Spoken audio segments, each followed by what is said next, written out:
بسم الله الرحمن الرحيم. سبح لله ما في السماوات وما في الأرض وهو العزيز الحكيم. هو الذي أخرج الذين كفروا من أهل الكتاب من ديارهم لأول الحشر ما ظننتم أن يخرجوا وظنوا أنهم مانعتهم حصونهم من الله فأتاهم الله من حيث لم يحتسبوا وقذف في قلوبهم الرعب يخربون بيوتهم بأيديهم وأيدي المؤمنين فاعتبروا يا أولي الأبصار. ولولا أن كتب الله عليهم الجلاء لعذبهم في الدنيا ولهم في الآخرة عذاب النار. ذلك بأنهم شاقوا الله ورسوله ومن يشاق الله فإن الله شديد العقاب. ما قطعتم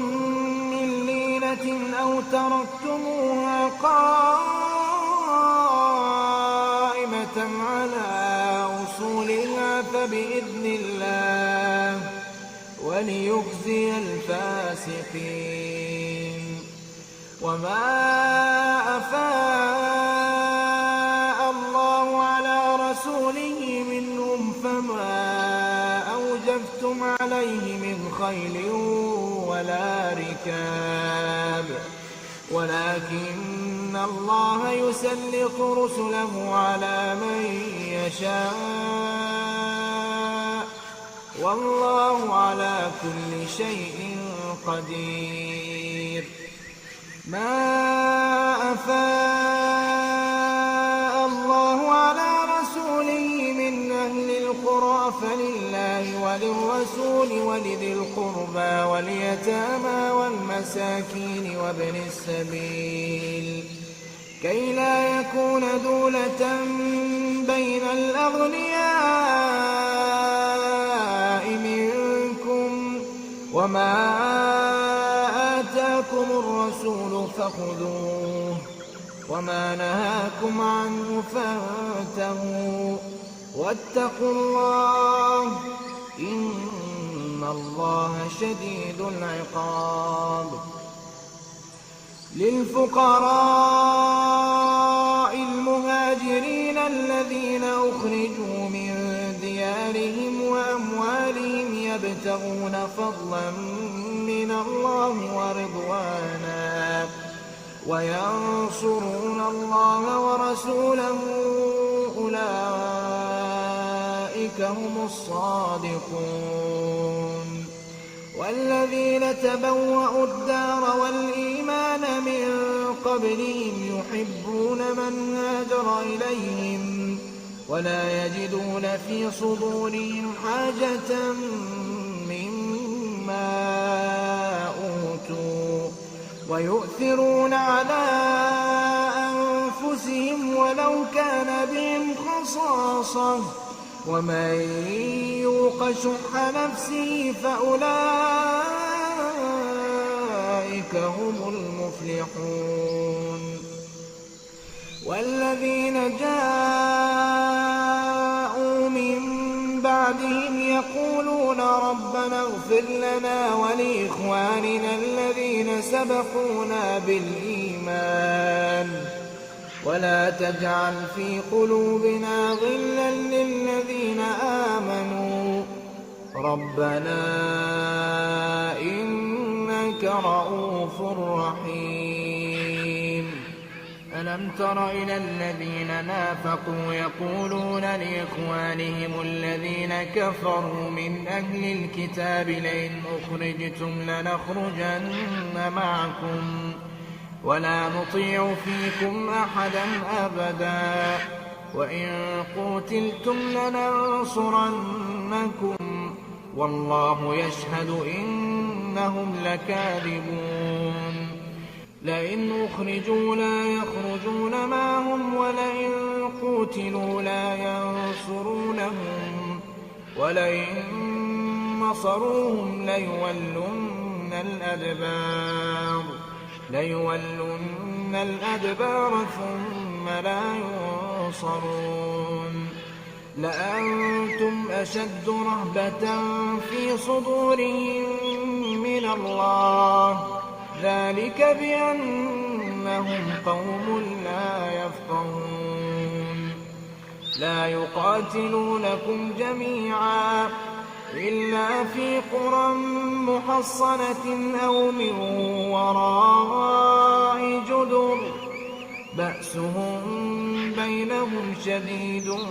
تحسبهم جميعا وقلوبهم شتى ذلك بأنهم قوم لا يعقلون كمثل الذين من قبلهم قريبا ذاقوا وبال أمرهم ولهم عذاب أليم كمثل الشيطان إذ قال للإنسان اكفر فلما كفر قال إني بريء منك إني أخاف الله رب العالمين فكان عاقبتهما أنهما في النار خالدين فيها وذلك جزاء الظالمين يا أيها الذين آمنوا اتقوا الله ولتنظر نفس ما قدمت لغد واتقوا الله إن الله خبير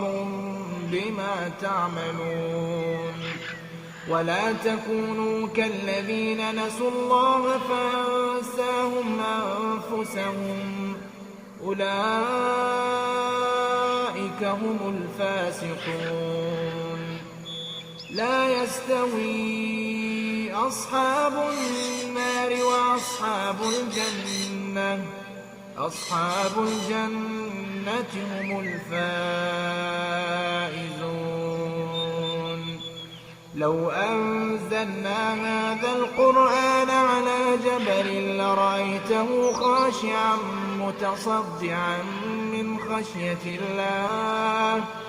وتلك الأمثال نضربها للناس لعلهم يتفكرون هو الله الذي لا إله إلا هو عالم الغيب والشهادة هو الرحمن الرحيم هو الله الذي لا إله إلا هو الملك القدوس السلام المؤمن المهيمن العزيز الجبار المتكبر سبحان الله عما يشركون هو الله الخالق البارئ المصور له الأسماء الحسنى يسبح له ما في السماوات والأرض وهو العزيز الحكيم